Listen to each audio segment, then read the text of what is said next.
Echoes of Fallen Gods, a Deepwell Chronicles novel by Mattias von Schantz. Chapter 27. Deception. Her heart sank when she saw him stumble. Sir Thema had raised his black sword to parry an attack from an approaching, well, she didn't know what they were. These weren't undead, not corpses puppeteered by a carrion shepherd. Whatever the name for them was, they were living beings who had lost everything that made them alive. They were coming from all directions now, and Sir Thema had held his sword to intercept one charging at Relila, a makeshift metal spear aimed at her belly. But just as the Knight Eternal moved to strike, another creature, a mountain of flesh, mindless and massive, slammed into him.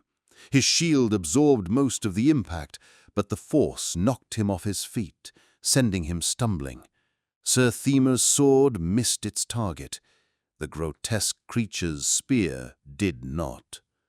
Dina heard Relila cry out, a scream filled with infinite terror and pain. Turning around, she saw her friend lying on the ground, blood oozing from a deep, jagged wound in her abdomen.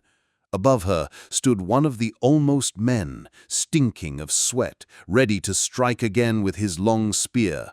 But before he could, the Knight Eternal regained his balance and severed the head of Relila's mindless attacker. Dina rushed forward, despite Relila's insistence that she stay back. All around them, large droplets of blood and severed limbs flew through the air as Sir Thema, invigorated by Massacre and driven by his fear of losing his friends, intensified his defense of them. "Stay with me," she told the injured blood sister as she investigated the damage done by the spear. It didn't look good. Relila grunted, trying to draw breath through clenched jaws. "I'm not going anywhere." "Good. That's the right attitude. Keep that up, and with the help of the gods, we might just get through this." She had to give it to the woman. She was tough. Despite lying there with a large gash in her midsection, she kept launching fire at their attackers. Then again, her dark magic was granted by the gods. It was effortless, and all it took to wield it was the will to kill and destroy.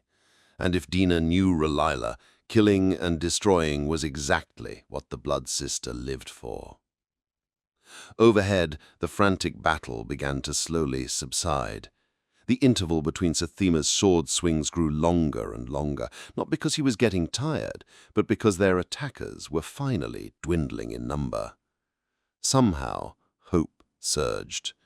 They'd get through this, Dina and Sir Thema. But Relila, she wasn't so sure about Relila. "You've been hurt like this before?" Dina asked her once the chaos of battle had subsided. Just to the side of her spear wound, she noticed a large, fresh scar on Relila's otherwise smooth abdomen. Sir Thema hovered above them. "She had an accident back in Orenleaf," he said, cutting off Relila before she had a chance to respond. "We took care of it, nothing to worry about. But we had to see a flow walker, so the healing took some time. It's just a scar." Dina nodded. While the very best flow walkers could almost match the skills of a dark flame, none could hope to surpass them. And most didn't have the precision required to come anywhere close to the healing powers Patera granted her. "Right, an accident," Relila grunted, but the words turned into a cough and she began sputtering blood from her mouth. "It's now or never. She doesn't have many minutes left." She closed her eyes and began to pray. "Patera, God of healing, guide my hand and let your servant Relila live." At the back of her mind, she could hear the laughter of her patron god. "Sweetie, you know the deal," Patera replied. Her voice seared through Dina's skull with all the gentleness of a sledgehammer. "Payment for you, a life for me." Dina sat up, stunned by the rejection. There were no animals here she could sacrifice. "But she's a blood sister. We live to do your bidding. She's needed for the mission you sent us on." Patera's dismissive laughter seemed to echo in her mind like the cry of a crow. "Haven't you noticed yet, little one? There are 3 of you." Suddenly, Dina felt like someone had dumped an entire bathtub of ice water over her head. All her anger at the gods of the world, and all the doubts, the annoyances, the little inconsistencies she had previously pretended not to see, they all came flooding back. There was only one way to understand her patron's words. As long as they succeeded with the mission, it made no difference to the gods whether they all survived. She had always known Patera cared nothing for the race of man.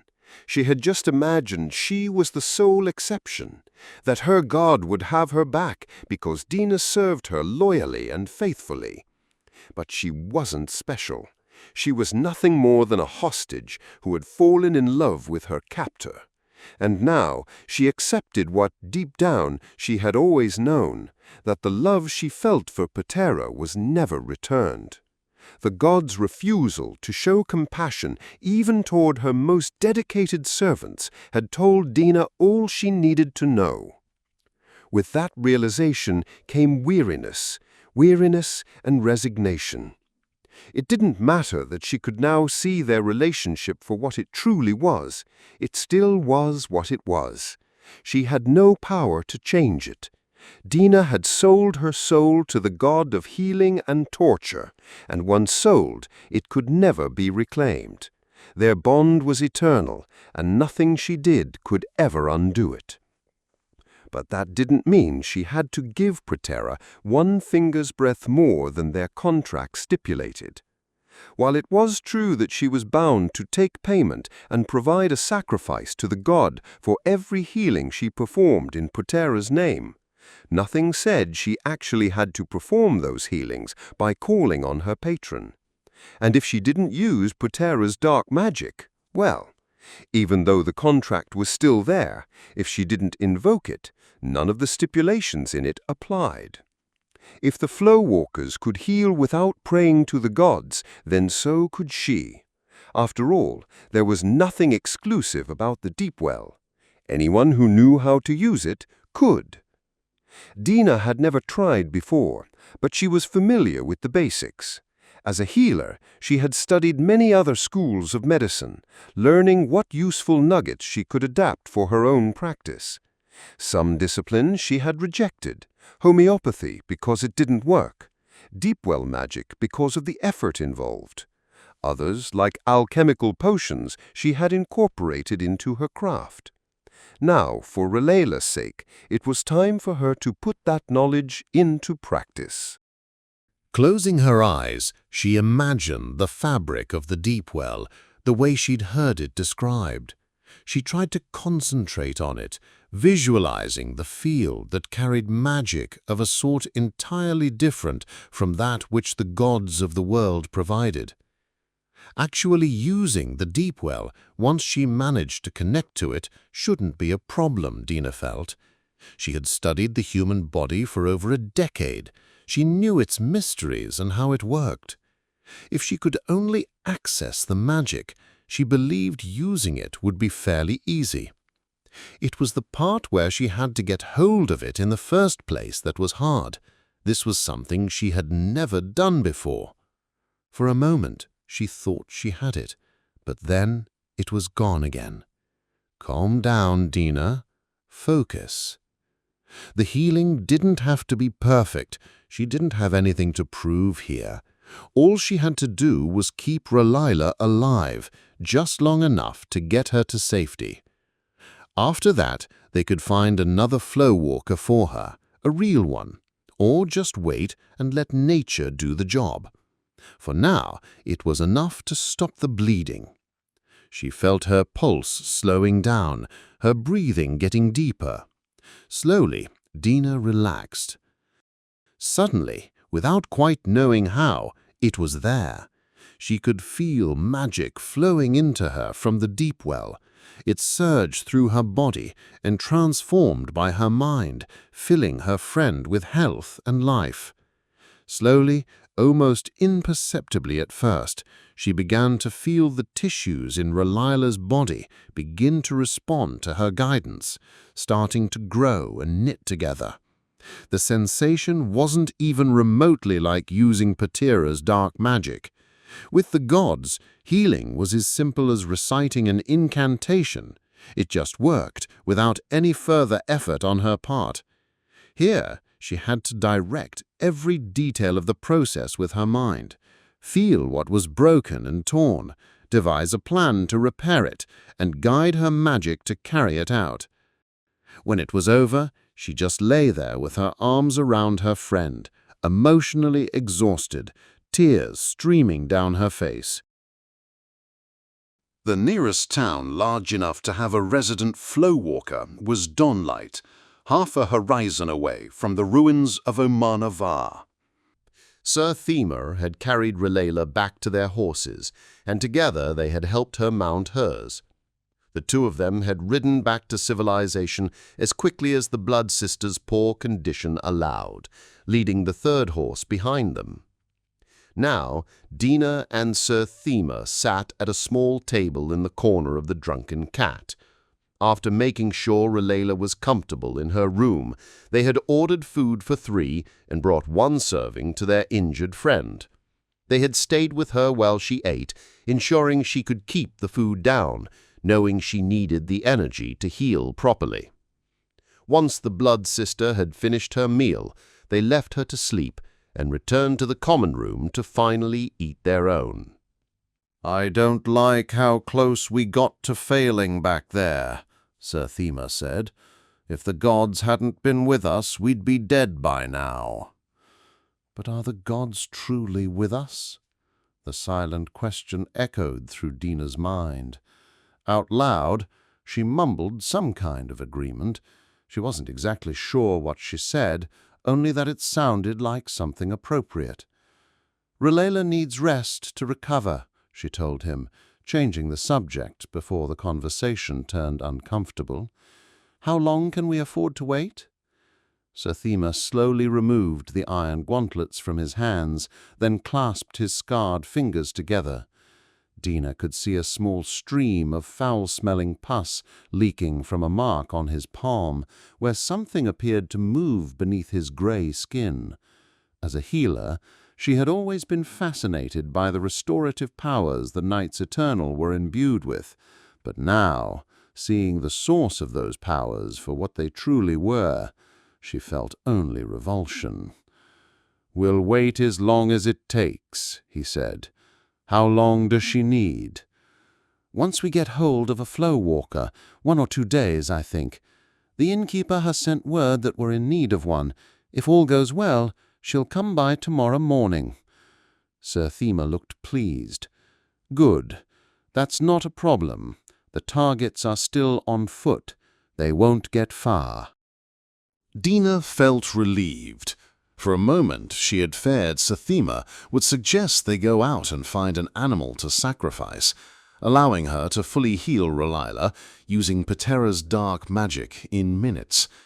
But after her god's betrayal, she wanted nothing more to do with that. Surely he must have considered that option, she thought, wondering why he hadn't suggested it. Perhaps it was as simple as trusting that she knew her job. She hoped that was the case.